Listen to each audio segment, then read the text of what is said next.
Right, we have a general election coming up, and inevitably the questions from my clients and from you, the audience, have begun.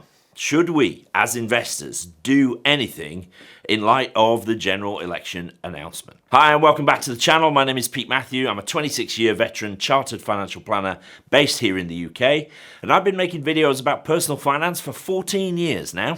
A general election is obviously a time of change, especially as seems likely we may end up with a change of government. Nothing guaranteed, of course. Now, there's not going to be any political commentary here, not really my style. Instead, I want to address the inevitable concerns that people have about their finances at such a time of flux and uncertainty. Now, our finances are a political football because, let's face it, it is us, you and me, that funds the government and its agenda through taxation. So when we buy things, we pay VAT. When we earn money, we pay income tax and national insurance. When we sell stuff, we might pay capital gains tax. And when we die, we might pay inheritance tax. Politics is a game of balance, where the powers that be have to take enough money off us to do what they feel needs doing without annoying us to the point where we all start rioting. So governments of any colour are continually meddling with the tax system, the pension system, and all the rest of it to try and squeeze as much as they can out of us. But here's the thing.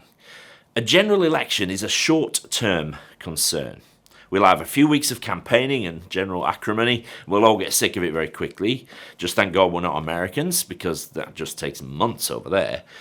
But then whoever wins will set their agenda, and they'll have varying levels of success getting it through, depending on the size of their majority and their mandate. Things will quickly settle down, and the uncertainty will crystallize into clarity. We'll know where we are, what the new rules are, possibly new, we don't know, and we can then and only then start to plan our finances around them.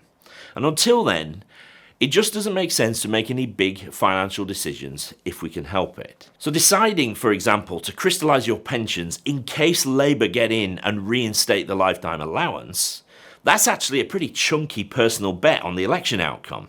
We just don't know what will happen yet. My last video was about what might happen if the lifetime allowance is reinstated, so I'll put a link in the description to that. But my point, though, is that we can only make and execute financial plans based on what we know, the system as it is right now. We really can't make good plans based on speculation. I actually can't think of any circumstances where it's imperative that we take action on our finances before the election date. I guess if your retirement date is before the election, you might need to take some action. But in that case, you're going to do so in the context of the current rules, not what they might be after the election result is known. But I've had people suggest that perhaps we should disinvest our ISAs and pensions into cash and wait and see what happens.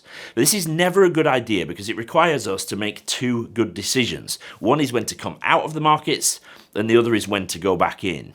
In my experience, people never get this right. They always come out of markets too late and they go back in too late. And in so doing, they crystallize much of the losses on the downturn and they miss most of the gains when things go back up. There's a brilliant article from AJ Bell. I'll put a link to it in the description. And it looks at how the FTSE All-Share Index has performed after every election since its inception in 1962. It's fascinating reading, actually. For example, the market has returned an average of double-digit percentage returns in the first year after there's been a change of government. I wonder if it'll do that this time. But of course, that's all still backward looking. And it's interesting to note the past, but we've no idea what the future holds. So why try to predict it? And more to the point, why make any financial decisions based on an unknown outcome when we'll know the outcome pretty soon? But here is the absolute kicker for me. This chart from my friends at Timeline Portfolios shows the performance of the UK equities over the past 100 years. And you can see it's just a relentless march upwards, with £1 being invested in 1925 turning into almost £10,000 over that period. The red and the blue regions are, as you would expect, the periods of time with either Conservative or Labour governments. Importantly, this assumes the reinvestment of dividends. There's no platform or fund costs or anything factored in. But even so, if you look closely, it's clear that with every government, you would have had more money at the end of it than at the start. There have been some unpleasant periods along the way. Double-digit inflation and deep recession in the 70s. Bursting of the internet bubble in the early noughties and the great financial crisis in 2007 and 8. And you can, if you look closely, see the COVID drop and the rebound in 2020. But through it all, and whatever the colour of the government, the market marches on over time. So why are we worried about the short term? Even if you're on the cusp of retirement, probably the time when we feel most exposed to changes in the rules and the market fluctuations, you've hopefully got at least a couple of decades of investing ahead of you, maybe more. So don't let the media get in your head and make you think that July 4th is some cataclysmic event that will change everything. When it comes to markets and investments, it just won't. Whichever party wins, before too long, we'll know what changes are going to be made, and we can start to plan around them then. I've been doing my job long enough to have had to do this many times, and yeah, it can be frustrating, but we've always been able to sort a decent outcome for our clients throughout it all. So my message is the same as it always is. Invest for the long term. Don't try and second guess the short term. Plan within the parameters that we know, not what we think, hope, fear might happen. Remember that investing and financial planning are multi-decade endeavors. And if we keep things in that perspective, we'll be less stressed about short-term events that we can't control. And that's just good for our mental health and our general well-being.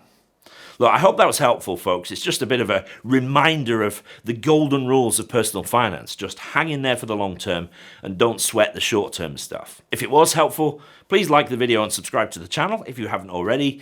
Also, let me know in the comments if you agree or not. Always happy to engage in civil conversation. Here is the video I mentioned earlier about what might happen if the pension lifetime allowance comes back. Maybe check that one out next. Thanks for watching this one though, and I'll see you next time.